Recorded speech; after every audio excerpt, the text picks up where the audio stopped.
Salut les amis, salut YouTube, petite vidéo du jour où j'ai des trucs à raconter, des réflexions, des analyses, des trucs que je comprends pas forcément.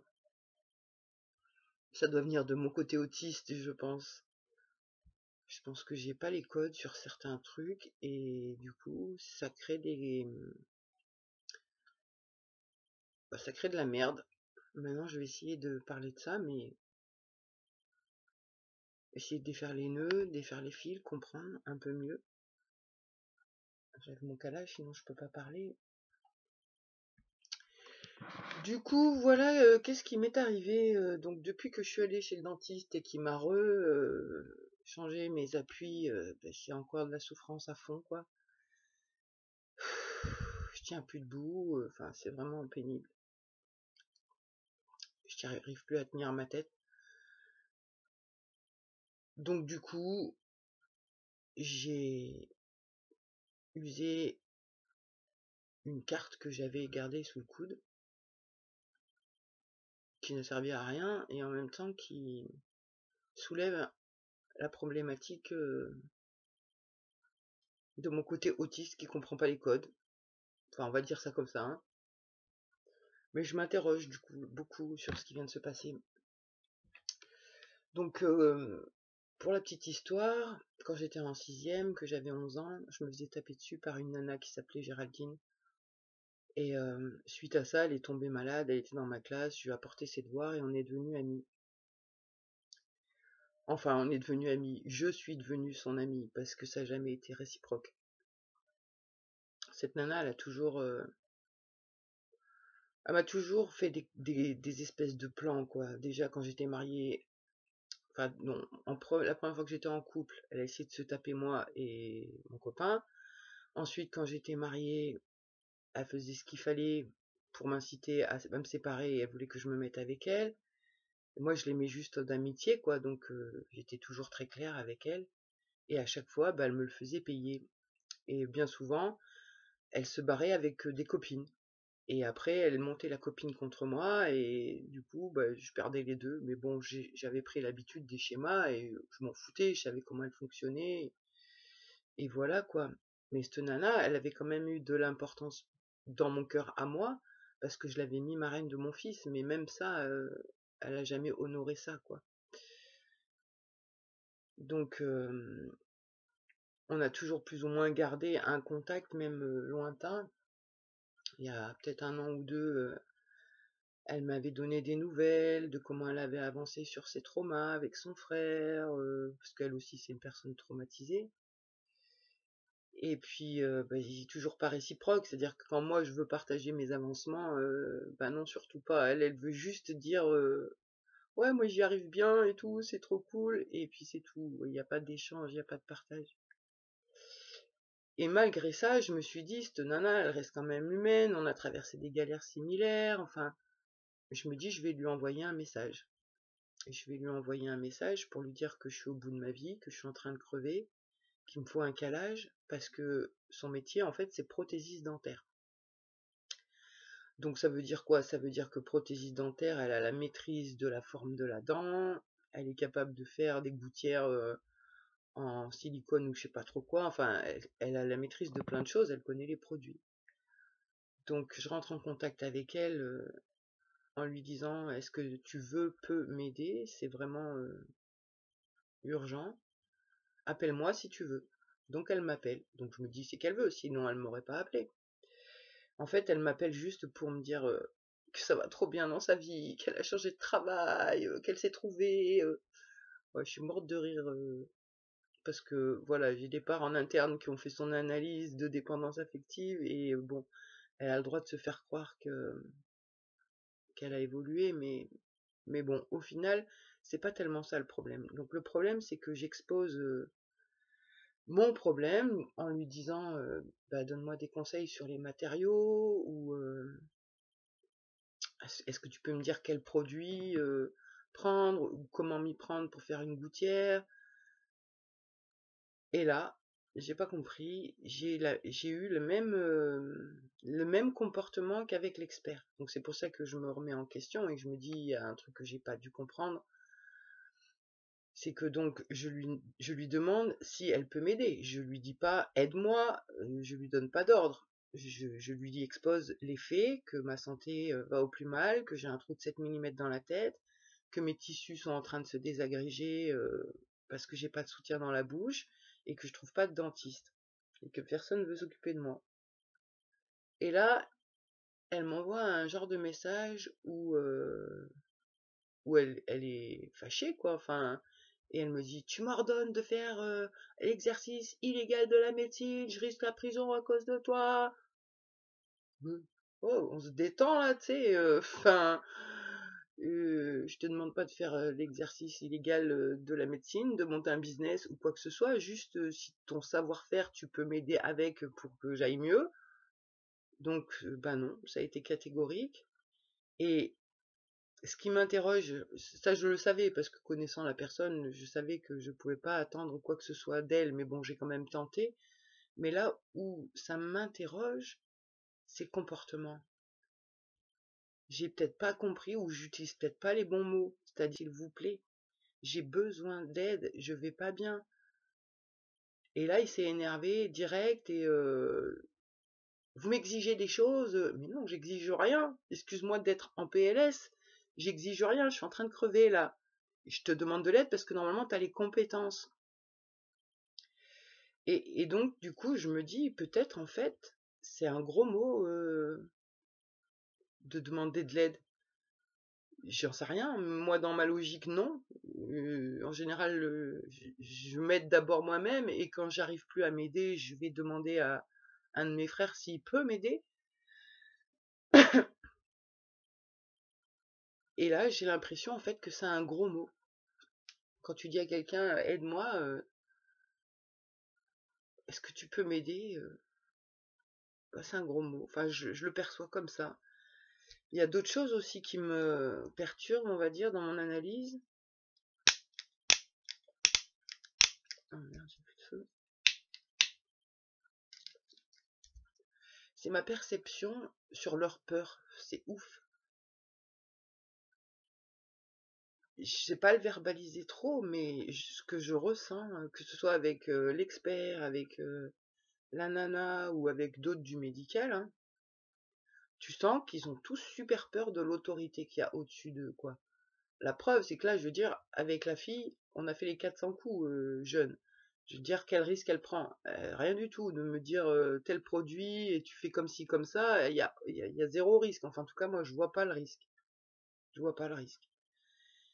Et de voir la peur que ça déclenche derrière, je sais pas comment, en fait, les gens qui ont accès au médical sont formés, mais je me dis, là, il y a une putain d'emprise, il y a un putain lobotomisage de cerveau, je sais pas où il se situe, à quel niveau, mais c'est impressionnant.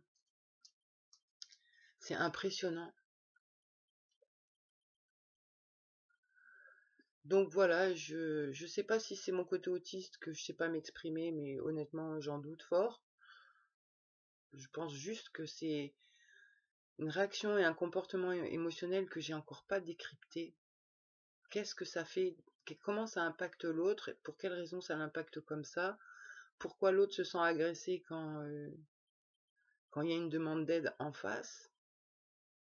Et en plus, je veux dire, voilà, j'ai bien précisé si tu peux et veux. Il n'y a aucun forçage, quoi. Et direct, c'est pris comme un ordre. Et j'arrive pas à comprendre dans mon cerveau de blonde. Donc, bah voilà, là, je me dis, waouh, en fait, ils sont tordus, les humains, waouh. Et ils sont surtout bien matrixés par ces entités qui ont le pouvoir, quoi. Et je me dis comment sortir de ça, j'en sais rien. En tout cas, moi, là, je vais arrêter avec le médical, c'est clair. Je m'en fous de crever, dans le sens où je vais mourir avec honneur et fierté, quoi. Enfin, j'ai pas besoin d'eux, dans le sens où ils sont pas là pour m'aider. Et à un moment, il faut arrêter de demander de l'aide à ses bourreaux, quoi. Ça, j'avais bien compris. Faut que je m'attaque aussi à faire ce dossier pour le procès. Mais c'est compliqué et ça me demande de réunir mes parts et bah, c'est chaud de réunir ses parts, mais voilà, il va falloir que je m'en occupe. Et puis voilà, quoi, du coup, je sais plus trop quoi penser, si ce n'est que je vois sur mon extérieur des choses. Et là, il y a une nana qui est revenue dans ma vie, pareil, une nana avec qui on travaillait sur soi à l'époque où j'habitais à Quinilla. Et en effet miroir, elle me renvoie la phobie sociale à fond. Et en même temps, je peux que la comprendre qu'elle ait peur des humains, parce que, ben voilà, moi quand je me confronte, ne serait-ce qu'aux humains du médical, ça me fait un bug dans mon cerveau. Je me dis, c'est quoi ça? C'est pas des humains. Ça me fait penser au film Matrix, en fait, où il y a ceux avec les lunettes, là, qui peuvent incorporer n'importe quel corps. Et j'arrive même à me dire, mais c'est fou quand même, parce que je vais demander de l'aide hors médical, elle est plus dans le truc médical et tout, et j'ai quand même pas l'aide. Et je me dis, il y a une malédiction, il y a quoi? C'est les entités qui me surveillent, je sais pas comment y interpréter, quoi. Mais vraiment pas. Donc bah plus ça va, plus je me dis, oui, je pense que vraiment mon père il a le bras long et il a bien niqué mon game, mais c'est pas grave, j'ai la foi. Et ça il pourra pas me l'enlever. Et puis j'ai pas spécialement peur de mourir. Après oui, j'ai peur de souffrir. La souffrance déjà que je ressens, elle est vraiment intense et c'est pas drôle, quoi. Mais je lâcherai rien, quoi. Je vendrai pas mon âme, hors de question. Mais voilà, du coup, il y a plein de choses que je comprends pas.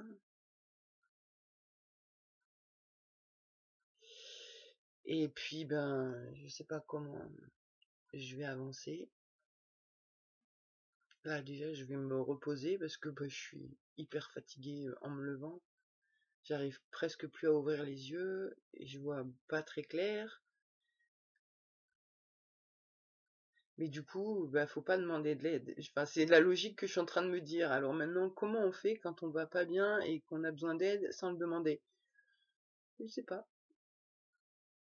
Je sais pas. Aucune idée.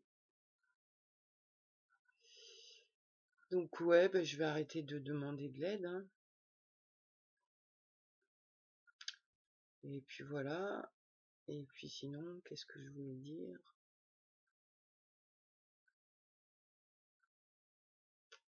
Moi, c'est tout. C'est tout. Oui, que donc la personne qui est rentrée dans ma vie, elle a des phobies sociales excessives et elle me renvoie vraiment mes peurs, quoi. Je peux pas lui remonter le moral. Je peux que la conforter dans ce qu'elle pense en lui disant, bah ouais, moi aussi, je pense comme toi. Et c'est, enfin, je veux dire, voilà, c'est pas cool de rester avec la peur. Avoir peur des autres, avoir peur des comportements des autres, avoir peur aussi de cette espèce d'égrégore patriarcal qui domine et que tout le monde se plie là. C'est normal qu'on ait peur. Si tous les humains sont des collabos, se transforment en robots, on n'arrivera jamais, quoi. Enfin voilà, donc tout ça pour dire que bah là je crois que j'étais au bout de ce que je pouvais faire au niveau des demandes d'aide. Je veux pas aller plus loin parce que ça m'épuise en plus de demander de l'aide, quoi. Donc si c'est pour à chaque fois avoir un nom alors que ce serait possible, ça va devenir fou en fait. Et bon, après, je me dis, ces gens-là, est-ce qu'ils peuvent se regarder en face? Est-ce qu'ils dorment bien la nuit? Je sais pas comment ils font pour vivre comme ça.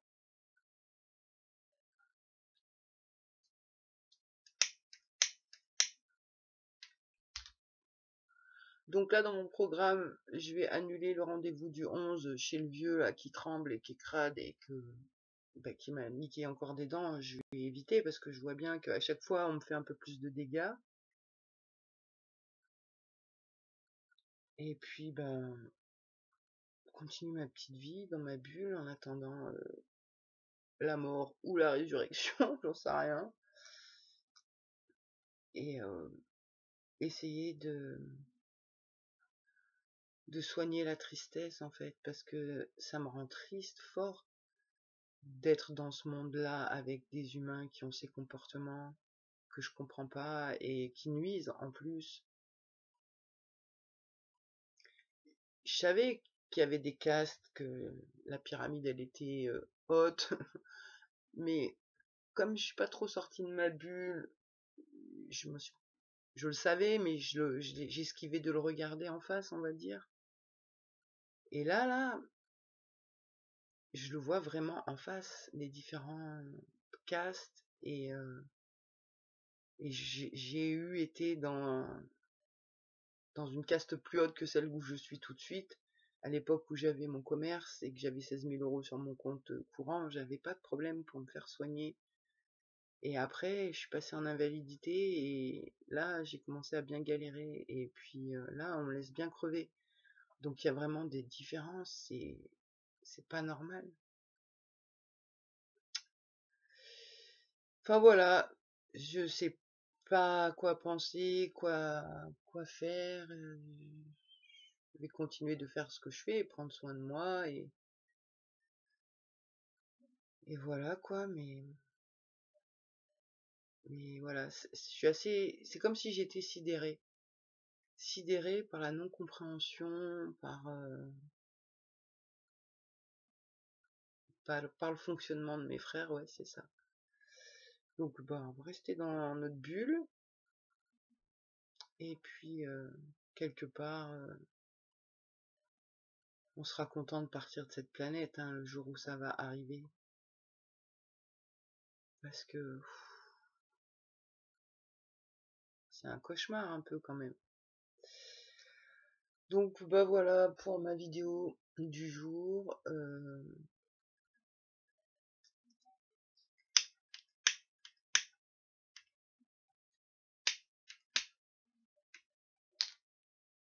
Ouais, j'ai rien de spécial d'autre, je crois, à dire. Je fais le tour dans ma tête, mais ça va, on a tout dit.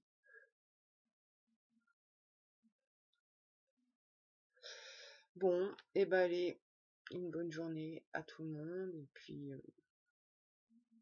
suite au prochain épisode, je pense que là, je vais me reposer pas mal, m'isoler, me couper un peu des réseaux et tout, prendre soin de moi à fond, garder mon énergie, quoi, le plus que je peux, et je donnerai des nouvelles quand j'aurai des trucs à raconter. Et le 19, donc j'ai rendez-vous en stomato, je sais pas quoi là, je donnerai des nouvelles, et je vais essayer de me mettre à ce dossier, quoi. M'immerger et me mettre à ce dossier d'avocat. Voilà, allez, à plus tout le monde.